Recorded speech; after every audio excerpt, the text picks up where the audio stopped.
E aí, Carolina, tá gata, hein? Ai, obrigada, mas a autoestima não tá lá dessas coisas, viu? Ah, mas você não está sozinha, querida. Isso é 99,3% dos seres humanos da Terra. Pois é, Soltos, hoje a gente veio falar sobre autoestima, como é que ela se constrói, como ela se destrói, o que que a gente faz para sobreviver a uma autoestima meio abalada. Então, se você também tem questões de autoestima, ativa as notificações, se inscreve nesse canal, porque a gente está junto nessa lama. E a gente foi ver vários vídeos para tentar entender o que é a autoestima, né, gente? Então, autoestima, auto de você mesmo, estima, valor. Sabe valor estimado? Tipo, quando você vai estimar o valor de uma casa para vender. Então, a gente começa esse processo de tentar entender qual é o nosso valor do mundo desde criancinha, né? E a gente foi estudar e aprendeu que essa autoestima ela se constrói quando a gente tem 8 meses de idade. Ou seja, você mal sabia falar e já estavam ferrando a sua autoestima, todos os seus problemas do divã que você parcela o seu psicólogo até hoje. Sabe quando neném que fala assim, Ai, que criancinha linda! Ai, que fofinho! Ai, que olhos mais bonitos! isso tudo vai entrando nessa criança. Ou tipo, Nossa, tem a perna tortinha igual o primo Zeca! Ou ai, é rabugento igual a avó Cleide! você vai se entendendo por comparação. Isso é formação de quem a gente é. A gente é um acúmulo de todas essas coisas que disseram sobre a gente, de todas as coisas que a gente ouviu as pessoas falando sobre outras pessoas, que a gente começa a se comparar. Então sabe quando falam, Ah, mas ela é mais quietinha que aquela prima que é tão falante, exuberante. então você já aprende que isso é um defeito. Ou Ai, ele é mais gordinho, né? Os outros são mais ativos. você já aprende que o ser gordinho é um defeito. Você é sempre mais que alguém ou menos que alguém. E aí você vai fazendo essa conta na cabeça para tentar entender qual é o seu valor. Não existe como você saber quem você é em absoluto, né? A gente nunca tem certeza de quem a gente é. E além dessas coisas que a gente ouve, também tem várias outras coisas na infância que afetam a nossa autoestima. Então, castigos frequentes. Nossa, eu recebia muito castigo, cara, uma peste, né? Sabe, pais que são muito severos, que são muito rígidos, isso também afeta a autoestima da criança. Falta de elogio, né, Carolina, que você sempre coloca aqui a culpa na sua avó. Olha aí a vovó de novo. A minha família, eles não fazem elogios, eles só fazem críticas construtivas. E no fim, a falta de elogio gera crianças e adultos depois com autoestima super abalada, né? Permanecer numa família ou um grupo onde os outros membros são preconceituosos, isso pra caramba.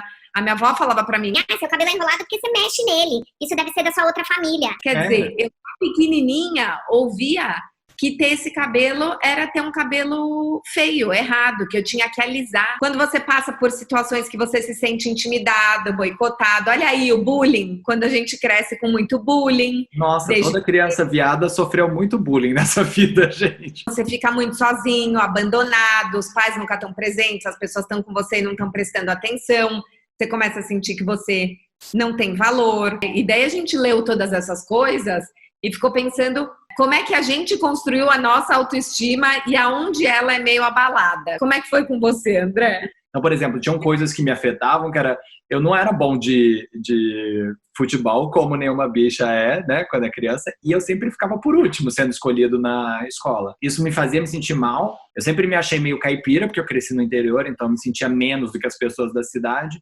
mas eu nunca tive grandes questões de autoestima no sentido de me sentir menor do que os outros, né? Por exemplo, meus pais nunca foram preconceituosos em relação a eu ser gay, né? Isso é uma coisa que afeta muito a autoestima de muita gente por aí, que é isso. Quando você tem pessoas que não te aceitam em casa, você entende que você não tem o mesmo valor que a sua família, né? Eu tive muita sorte que eu cresci num lar em que não é que as pessoas me elogiavam muito, mas elas não me criticavam, né? Assim, como é que foi a sua? Nossa, a minha autoestima foi totalmente cagada. Pra mim começou que a minha mãe morreu, eu tinha 5 anos. E isso já me colocou numa posição de criança inadequada, porque eu era a única criança que não tinha mãe. E daí quando tinha briga na escola, as meninas viravam pra mim e falavam, e você que não tem mãe? E assim, o que você vai responder quando você sofre esse Crianças bullying? malditas. Depois, eu tinha essa família muito severa e isso me gerou uma exigência gigante, que eu estava sempre achando que eu tinha que fazer mais. Eu tinha que estudar mais, eu tinha que ler mais, eu tinha que trabalhar mais, eu tinha que estar mais magra, mais bonita. E isso me deu essa agonia, assim. Acho que faltou um pouquinho dessa coisa do colo, do passar a mão na cabeça. assim. E acho que é engraçado porque as pessoas às vezes falam, né, umas pras outras. Mas imagina, você é tão linda, você é tão inteligente, você é tão bem-sucedido. E assim, se você não tiver isso ecoando dentro de você, você pode receber os elogios que forem, você vai falar, tá bom, mas eu tenho autoestima cagada. E eu acho que, no fundo, tem uma raiz um pouco mais profunda, que é cultural, que é essa diferença entre homens e mulheres, né? Por exemplo, desde criança, a gente sempre coloca os elogios para as mulheres como Ai, que menina linda, ai, que princesa. sempre a aparência física é considerada a principal coisa a ser perseguida pela mulher, e já os homens é inteligência, competente. Ai, que forte, ai, que corajoso. Eu nunca me senti a pessoa mais linda do mundo, mas isso nunca foi uma questão, porque a beleza não era uma prioridade pra mim. Eu acho que já com as mulheres tem muito essa coisa, quase uma competição de Miss, tipo uma escala, né, de beleza entre elas. Muito. Quando eu era criança, eu tinha muitas amigas loiras que eram paquitas, magras, lindas. Eu era uma criança que na época foi um pouco mais cheinha. Então, assim, não tinha esse lugar da bonita. Eu não era a menina escolhida no casamento chinês. Então, desde pequena, o que eu aprendi a ser? A amiga engraçada, que fazia piada e que me autodepreciava. Então, era esse lugar. Eu comecei a estudar muito, porque daí eu queria ser muito CDF, eu era a representante de classe, né? A gente até foi ver alguns sintomas comuns de baixa autoestima. Então tem o perfeccionismo e o excesso de esforço para se sentir parte. Gente, a hora que a gente leu isso, eu falei, cara, é isso. Eu era muito perfeccionista, porque eu queria ser perfeita em tudo. Eu queria ser perfeita na matemática, no desenho, no cabelo. Então você está sempre se esforçando muito para ser algo a mais, como se só ser você não fosse suficiente. Também tem uma coisa de desconfiar sempre da própria opinião, sabe? Essa coisa meio de síndrome do impostor, assim, que você acha que você está fazendo a escolha certa, mas no fundo você não tem certeza, você acha que outra pessoa pode ter uma opinião melhor do que a sua, e você sempre fica um pouco inseguro em falar as coisas. Eu tinha um pouco isso. Tem esse outro ponto também de sempre pensar demais. E, gente, aqui, a pira do cabeção vai longe. Assim, será que eu devo fazer isso? Será que eu não devo? Será que tá certo? Será que tá errado? O que será que os outros vão pensar? E daí você começa num pensamento crítico em você. E tem um outro ponto que é bem direcionado a esse, que é a dureza consigo mesmo e indulgência com os outros. Então, assim, a gente é muito severo com a gente mesmo. Tem que acordar muito cedo, tem que produzir muito. Mas com os outros a gente é pessoas amáveis, né? E daí todo mundo fala, mas imagina, vocês são tão fofos, tão legais. E dentro é só chibata, chibata. Tem uma coisa em relação a isso, que é ser indulgente também em relação aos defeitos físicos mesmo, sabe? Porque, por exemplo, a maior parte das mulheres que eu conheço sempre sabe as 3 coisas, sei lá, dela que ela acha feia. Então, Ai, meu nariz é muito feio, meu quadril é muito largo, meu pé é muito chato. e as mulheres focam muito nesses defeitos de si e não focam nos defeitos dos outros, né? Tem o Eduardo Milevich, que é um treinador de atores, ele sempre fala, a gente tem que lembrar que as pessoas estão preocupadas demais com seus próprios defeitos para prestar atenção nos defeitos dos outros. Mas acho que as mulheres sempre acham que todo mundo vê os defeitos que ela vê nela. Total. Acho que tem outro ponto de sintoma de baixa autoestima, que é essa comparação constante. Então você tá o tempo inteiro se comparando para ver se tem uma pessoa que é mais bem-sucedida que você ou não. Ah, mas tem outro canal que tem muito mais views que a gente. Ah, mas aquela pessoa tem uma casa muito melhor que a gente. Então a comparação, ela se dá em todos os âmbitos, né? É na beleza, mas também é no sucesso, na conta bancária, nas viagens que ela fez, na meditação. Nossa, essa pessoa é tão zen, ela é tão centrada, eu tô aqui arrancando meus cabelos. Ou, meu Deus, minha vida amorosa tá aqui toda cagada e eu tenho essa amiga que casou, tá feliz com 2 filhos. Acho que tem uma coisa muito cruel que a gente também se compara sempre com as pessoas que estão no auge, né? Eu sempre fico pensando na Mônica Martelli, que foi uma atriz que chegou até os 40 sem fazer grande sucesso, e quando ela teve os 40, ela estourou, e é essa mulher foda que é por aí. Mas até chegar a esse ponto, o quanto que ela deve ter se comparado com as pessoas que estavam ao redor dela, se sentindo uma bosta, né? E daí a gente sempre esquece que também talvez tenham pessoas que estejam se comparando com a gente, né? Porque no fundo, também alguém tá olhando pra gente e se inspirando, mas a gente é tão crítico com a gente mesmo que a gente se coloca ali no último dos lugares e só se compara com pessoas que a gente acha que estão muito bem e que a gente nunca vai chegar lá. E daí isso só deixa a gente ficar com a autoestima mais baixa, mais baixa, mais baixa, e isso vai dando uma paralisação, né? A gente começa a não conseguir agir. E daí, eu acho que isso afeta os dates direto, né? Porque daí quando você vai sair com alguém, se você tá com a autoestima abalada, é quase como se fosse um favor essa pessoa sair com você. E daí, se ela desaparece ou se ela é meio sacana, é tipo, também, mas eu sou tão merda assim que foda-se. A gente até fez um vídeo falando sobre por que a gente insiste em quem não gosta da gente, né? E a Carol sempre falou esse negócio da autoestima, do quanto que vira um reforço, né? Porque quando a pessoa desiste de você, você fala, claro, né? A pessoa é incrível, eu não sou incrível, por isso. E não é sobre isso, né? A gente ficou aqui pirando assim, quais são as coisas nesse mundo dos dates que mais afetam a nossa autoestima? O que pega pra você, André? Nossa, gente, então, pra mim, assim, a coisa que mais me pega é quando eu sou ou traído, né, que já aconteceu bastante na minha vida, ou quando eu sofro uma falta de respeito ao vivo. Teve uma vez que eu tava numa boate com um menino fofo, a gente tava meio que ficando, ele me deu aquele golpe do banheiro, sabe? Do tipo, vou ali no banheiro e já volto. E eu fiquei que nem um palhaço, esperando o menino voltar, e ele nunca voltou. Eu não ia ligar se ele me falasse, vou dar uma volta, vou encontrar meus amigos, sei lá, qualquer coisa. Mas o fato da pessoa desconsiderar que você merecia uma honestidade dela, nossa, isso me corta. Porque eu falo assim, quem essa pessoa acha que eu sou? Ela acha que eu sou um capacho, né? E você?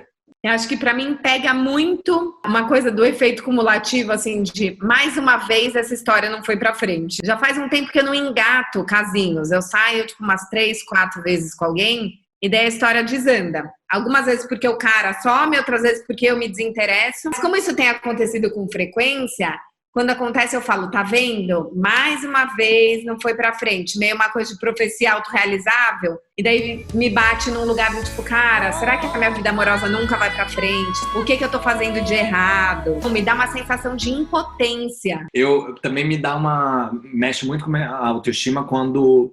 Aí eu já não sei o que é o ovo e a galinha, tá, gente? O Leandro dos Santos veio aqui e falou bastante sobre esse negócio de insegurança e ciúmes, mas assim, por exemplo, quando você começa a achar que a pessoa com quem você tá interessada por outra pessoa. Aí eu começo a entrar num looping de autoestima e de ciúmes. Começa a falar, por que ele tá olhando pra aquele outro menino? Por que eu não tô chamando a atenção? Então ele deve ser mais bonito do que eu, então não sei o quê. Aí você começa a se colocar pra baixo, porque você fala, nossa, deve ser uma bosta nessa pessoa tá querendo pegar outra pessoa. E aí, ladeira abaixo. Eu acho que o que pega também, às vezes, na minha autoestima, e daí isso é ligado não só com date, mas na vida em geral, que é críticas de pessoas que te conhecem muito bem, que batem nas suas dúvidas. Então, por exemplo, eu já ouvi da minha avó, assim, você não arranja namorado porque você trabalha muito, você foca o seu tempo todo no seu trabalho.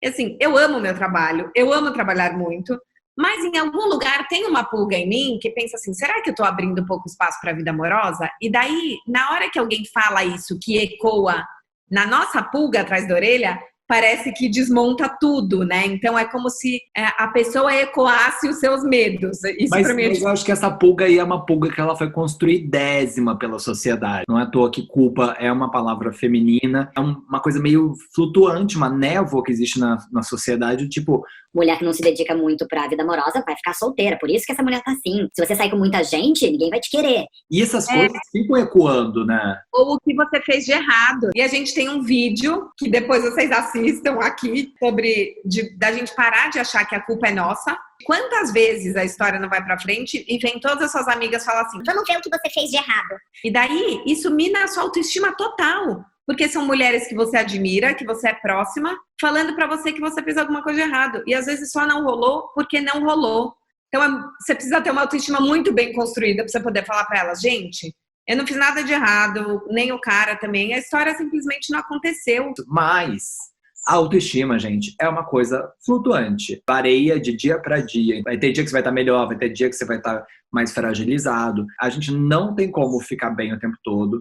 Eu, por exemplo, eu considero que eu tenho uma boa autoestima. E quando eu falo isso, a maior parte das pessoas acha assim, então você se acha lindo. E não tem a ver com isso, sabe? Eu acho que a primeira desconstrução é que a autoestima, ela não pode estar atrelada só à aparência física, né? A autoestima é uma construção muito anterior, que é o quanto que você tem de alto valor, o quanto que você sabe que você tem valor para o mundo, para você mesmo, sei lá.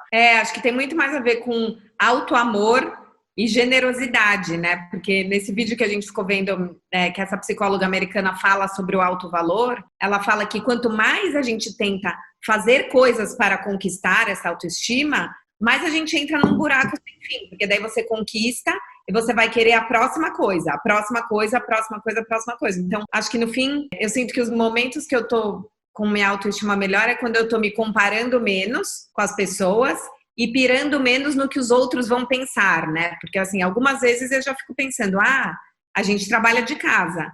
Será que vão achar que a gente tá vagabundando aqui porque eu tô trabalhando de casa e não no escritório na Faria Lima? E no fim, talvez nem estejam me julgando por isso, mas como eu tenho esse preconceito e a minha autoestima abalada e pensar, não posso ser uma pessoa de sucesso tendo um trabalho informal, isso me deixa abalada. E acho que quando a gente desfaz essas crenças da gente, a gente começa a reconstruir a autoestima, né? Tem um monge budista que eu adoro, que fala uma coisa sobre isso que você estava falando, que é: você não é o que você acha que você é o que você acha que os outros acham que você é. No fundo, a gente fica o tempo todo tentando adivinhar o que as outras pessoas estão pensando sobre a gente, e nisso entra um mundo de projeções que, assim, você começa a projetar o que os outros estão achando sobre você. Nossa, e é um buraco sem fim. E quando a gente está com a autoestima baixa, a gente só projeta pensamentos muito cruéis com a gente, né? Eu acho que a gente tem sempre que lembrar que a gente vive numa cultura muito escrota no Brasil, que é uma cultura